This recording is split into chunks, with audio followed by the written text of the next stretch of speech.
It's fair to say I've become quite the farming expert. I mean, in less than 5 years, I started out with just 800 commercial chickens, but grew to over 7,500 commercial layers. I've kept breeder chickens, that's over 60,000 breeder chickens on the farm at one go, and I do supply day-old chicks to people all over the country. I've kept over 800 goats and sheep. I've kept over 150 dairy cattle. I mean, I've seen it all. I've had all kinds of ups and downs in the field in terms of raising the animals, in terms of growing crops to supply the animals feed, in terms of finding the market and dealing with the market. And I can tell you confidently that I know what works and what doesn't work. And so if you want to start a farm that will consistently pay you upwards of $100,000 every month, here is what works. First thing, seek knowledge first. Yeah, it's very understandable that if you're going to be going into farming, farming is one of those things that require a lot of knowledge if you're going to be running a farm. Now, you could say that, well, I could hire an expert. They'll come and run the farm for me. Not a bad idea, but that's only if you can trust the expert 100%, which is very unlikely. Yeah, it's very unlikely that you'll trust your expert 100%. But secondly, the problem is your expert could hold you ransom. So you need to make sure that you understand the ins and outs of the farming business you're going to be doing. Honestly, there's not too much to learn. In the beginning, it looks like there's too much to learn, but if you pay a lot of attention, pay focus, read as many books as there are, the good thing is that currently on the internet, you can actually find a lot of PDFs. A lot of them will have scanty information, scattered information, but if you get them and gather them together, you'll get as much information as you need. You understand? You can check out YouTube channels just like this one, a lot of other YouTube channels. You can attend seminars, trainings, for all types of farming. These days, all these things are available. So seek out as much information as possible. When you get to have this information, by the time you start, then you're at the point where your risk of failing has actually reduced. Your risk of failing is very low, and now you're just moving. Of course, there's a lot of things you're going to learn through experience. It's not like you reading and getting all this knowledge is going to mean that you're not going to experience things. No, you're actually going to experience a lot of terrible things, but number one, you'll have been prepared for them, and number two, you'll know just what to do around them. But also, having knowledge will help you identify when other people are messing you up, when other people are playing you dirty. It's quite easy for you to identify them. If you don't, and you don't know what's happening, people will just keep coming to you with bad information.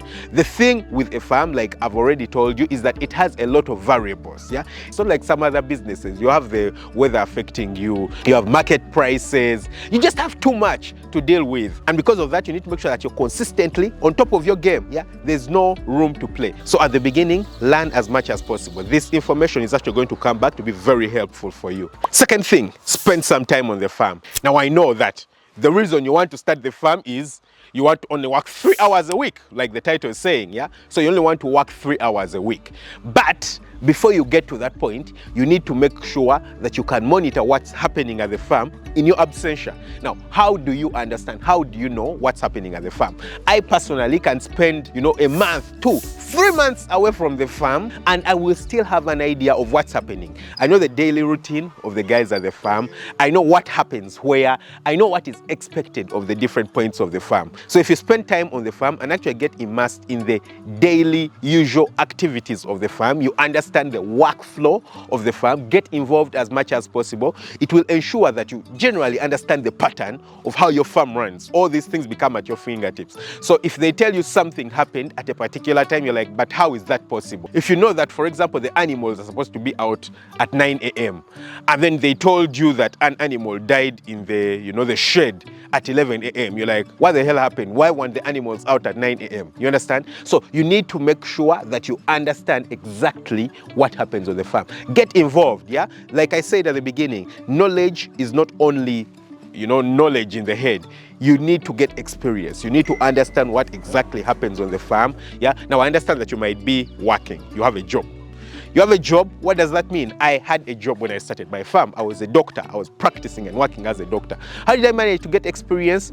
All my weekends. So I only worked Monday to Friday, sometimes some Saturdays, half days. As soon as I got done with work, I was on the farm. The rest of Saturday and the whole of Sunday, I was on the farm. Yeah, you're asking whether I pray. Well, I pray, but I spent all the Sundays on the farm. I would find ways of praying even while on the farm because I needed to make sure that I learn and experience as much as possible. I make sure that I'm involved as much as possible. Currently, like I said, I can spend months without stepping on the farm, and it doesn't matter so much right now because I've established all the rest of the things that we've talked about, but also because I understand what happens on the farm in my absentia. Number 3, learn from your mistakes. Yes, so we've already talked about the fact that you're going to have to learn as many things as possible before you start, and that you're going to get experience. The other thing you're going to do is you're going to make a lot of mistakes. That's inevitable. You're going to make mistakes. You're going to learn through crying, through some bad things,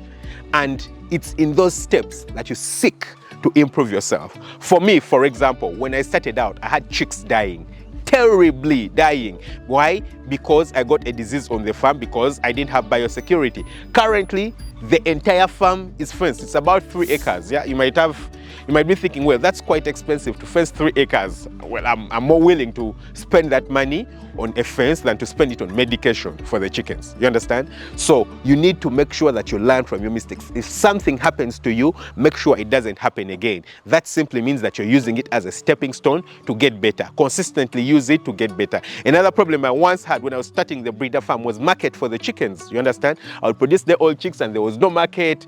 So I had to figure out how to capture the market, how to grasp the market and to get hold of it so that I don't lose track of the clients. You understand? So you need to make sure that you learn from your mistakes. Learn from your mistakes, and whatever you've learned, implement it to make sure that that never happens again. Every time you correct a mistake and implement it, that's one less risk you have on the farm, one less thing that can go wrong. If you only had maybe 50 things that can go wrong on your farm, every time you implement one, you have 49, you have 48. By the time you know it, you'll actually have 0. You understand? So make sure that you learn from your mistakes and don't let those things happen to you again. Number 4 is take gradual steps in growth. Now, I understand that if things turn out well at the beginning, you might get tempted to grow too fast. Growing too fast is one of the hugest mistakes you can ever make. You understand? Because you don't understand that scaling from 2 people to 200 people is actually a complicated thing. In fact, even just moving from 2 people to 20 people, you understand? You need to make sure that it's gradual. It takes time, yeah? Don't be too greedy, you understand? Don't be too greedy. If you get too greedy, you're going to get problems that are going to come at you too fast, that instead of getting the motivation and the desire and the fight to struggle through these problems, you end up getting demotivated. You get crushed too quickly from so many directions that you just lose the motivation and you want to give up. You understand? So don't grow too quickly. When you grow slowly, you get a better grasp and understanding of even the sales section, of the production section. You easier get connections and a strong holding of your clients. Unlike when you grow too fast. When you grow too fast, then you have to concentrate so much on making sure that you have results instead of concentrating on having the perfect results. What that means is that you don't concentrate so much on the quality because you're too much concentrating on the scale. Yeah, when the scale is too much, it's difficult for you to focus on the quality. When you grow gradually, the scale never looks like it's too much because every time it's just a little bit more than last time, and so scale is never an issue. You're consistently focusing on quality and having the best results, and that ensures that you get the best things out for your clients, the best product out for your clients or for the people who you're supplying, and that ensures that you're going to grow and get all the money that you actually want. The next step is learn how to sell. Now, this is actually a life skill. It's a life skill. It doesn't matter what kind of business you're doing. Whether you're doing a farm, it doesn't matter. You need to make sure that you learn how to sell. If you don't know how to sell, you're in trouble. You're going to be hit terribly by middlemen. You see, the thing with farmers and farming is that there's a lot of middlemen. It's not very usual that the farmer has direct access to the final consumer or, the second last consumer. Usually it will be middlemen who come and buy the products from you. Whatever it is, they come and buy it from you and go and sell it to someone else. Now, whether you're selling to middlemen or to the final consumer, you need to make sure that you understand the game of selling. You need to make sure that you understand the game of negotiation. You need to make sure that these guys don't trip you off. They have very good tongue gangs, they really understand how to sell, how to get the very lowest price. You want to get the highest price because you've put in a lot of effort. You know, farming is capital intensive. You put in quite an amount of money when you're starting out. A lot of money, actually, yeah? So you don't want to start losing money because you simply don't know how to sell, because you simply don't know how to negotiate for the best price. Pay attention on learning how to sell. Take sales courses. There are a lot of YouTube videos of people teaching you how to sell or people teaching you how to negotiate. Learn these things as much as possible. Keep them at the bottom of your heart, at the bottom of your mind, and try to implement them on your farm. They'll ensure that you have the best results, you get the very best money for the effort that you put in, and you don't lose out. And finally, this is the step that's going to ensure that now you only spend 3 hours working a week or less than that. Implement systems and not depend on people. You see, on a farm, it's quite easy for you to start thinking that you're dependent on people. And that's the one thing that I've learned and I've heard from a lot of people. People keep saying that, well, farms are so dependent on the people who work on them. If someone who has understood what happens around or who knows what to do goes away, then the farm collapses. That's totally not true. Completely not true. You see, a farm is just like any other business, yeah? And you can make any business to either be dependent on systems or to be dependent on people.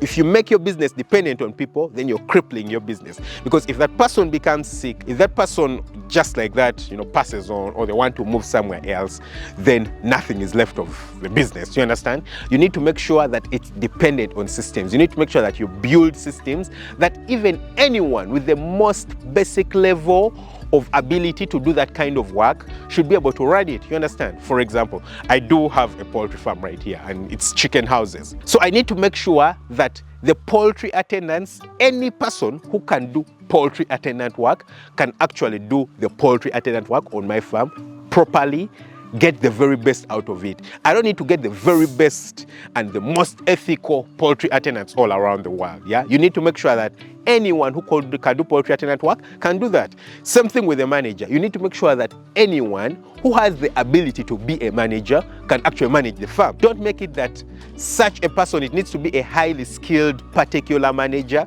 to run the farm. Someone with a lot of disciplines who will chase all these kinds of things. Those people are going to be very expensive, first of all. Number two, they're quite hard to find, very, very difficult to find. So if you're only going to depend on them, then it's going to be quite difficult for you, yeah? So implement systems on the farm, run systems on the farm, let them run your farm, and don't depend on people. So then if you only have systems to run, then literally the farm can run itself in your absentia, in your presence, yeah? You're only getting reports at the end of every day.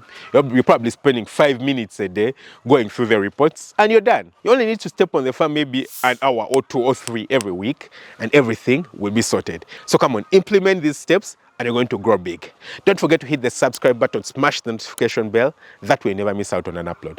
Catch you very soon with another one. Lots of love. Bye-bye.